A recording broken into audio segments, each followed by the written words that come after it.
নমস্কার বন্ধুরা, শিবানী কিচেনে আপনাদেরকে স্বাগত। আজকে আমি কাবাব তৈরি করব। এই কাবাব তৈরি করার জন্য 1/2 কিলো মাংস নিয়েছি।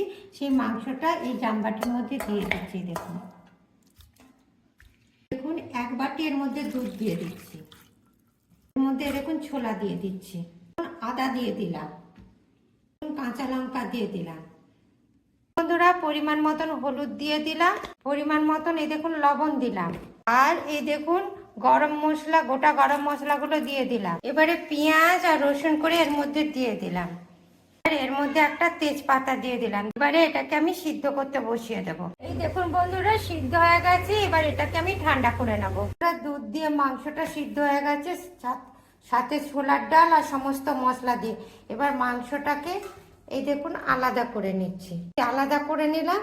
এবার এর মধ্যে এই দেখুন মাংসটাকে পুরো ছাড়িয়ে নিচ্ছি, হাড়টা আলাদা করে দেবো, মাংসটা আলাদা করে দিচ্ছি। এই দেখুন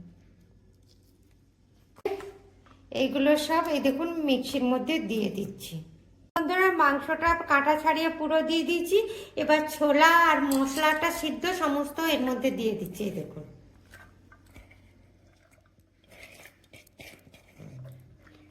দিয়ে এটা আমি পেস্ট করে নেব। বন্ধুরা আমার সমস্ত কিছু মিক্সিতে পেস্ট করা হয়ে গেছে। এবার এর মধ্যে দেখুন ব্রেড ক্রাম্ব দিয়ে দিলাম, পেঁয়াজ আদা রসুন করে ঝুরি ঝুরি করে কাটা দিয়ে দিলাম। এই দেখুন দিয়ে এটাকে আমি একবার মাখিয়ে নিচ্ছি। এই দেখুন লঙ্কা আর লবণ করে ভাজা গুঁড়ো দিয়ে দিলাম। এই দেখুন 1 চামচ লঙ্কা গুঁড়ো দিলাম। এই দেখুন 1 চামচ ধনে গুঁড়ো দিলাম, 1 চামচ জিরে গুঁড়ো দিলাম। এই দেখুন 1 চামচ গোটা জিরে দিলাম। দিয়ে এগুলোকে আমি প্রথমে মাখিয়ে নিচ্ছি। এই দেখুন দেখুন বন্ধুরা কর্নফ্লাওয়ার দিলাম 1 চামচ, মোট 2 চামচ কর্নফ্লাওয়ার দিলাম। দিয়ে এটাকে আমি মাখিয়ে নিচ্ছি। এই দেখুন একটা গোটা ডিম এর মধ্যে দিয়ে দিলাম, দিয়ে এটাকে আমি ভালো করে মাখিয়ে নেবো।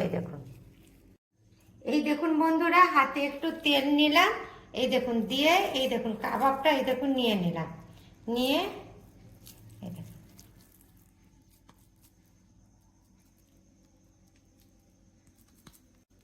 এই দেখুন কি সুন্দর গড়ে নিলাম। দিয়ে এইভাবে আমি প্রত্যেকটা কাবাব গড়ে নেব। এই দেখুন বন্ধুরা এতগুলো আমার কাবাব তৈরি হয়েছে। দেখেছেন কতগুলো কাবাব তৈরি হয়েছে। এগুলোকে প্রথমে আমি ফ্রিজে 1/2 ঘন্টা রেখে দেবো সেট হওয়ার জন্য, তারপর আমি ভাজতে বসাবো। বন্ধুরা 1/2 ঘন্টা পরে ফ্রিজ থেকে বের করেছি, দেখেছেন কি সুন্দর সেট হয়ে গেছে। এই দেখুন এগুলো, এবার এগুলো ভাজি। চলুন বন্ধুরা তেলটা গরম হয়ে গেছে, কিন্তু খুব বেশি গরম করা যাবে না, এটা হালকা গরমে ভাজতে হবে, নাহলে পুড়ে যাবে। এবার এই দেখুন আমি ছেড়ে দিচ্ছি, কি সুন্দর ফুলে গেছে আর কি সুন্দর হয়েছে। দেখেছেন আপনারাও ঠিক এইভাবে কাবাব ভাজবেন। বন্ধুরা আমার কি দারুণ কাবাবটা তৈরি হয়েছে, দেখেছেন? আপনারাও ঠিক এইভাবে কাবাব তৈরি করবেন, দেখবেন দারুণ খেতে লাগছে। আর আমার রেসিপিটা যদি পছন্দ হয় তবে লাইক করবেন, কমেন্ট করবেন, শেয়ার করবেন। থ্যাংক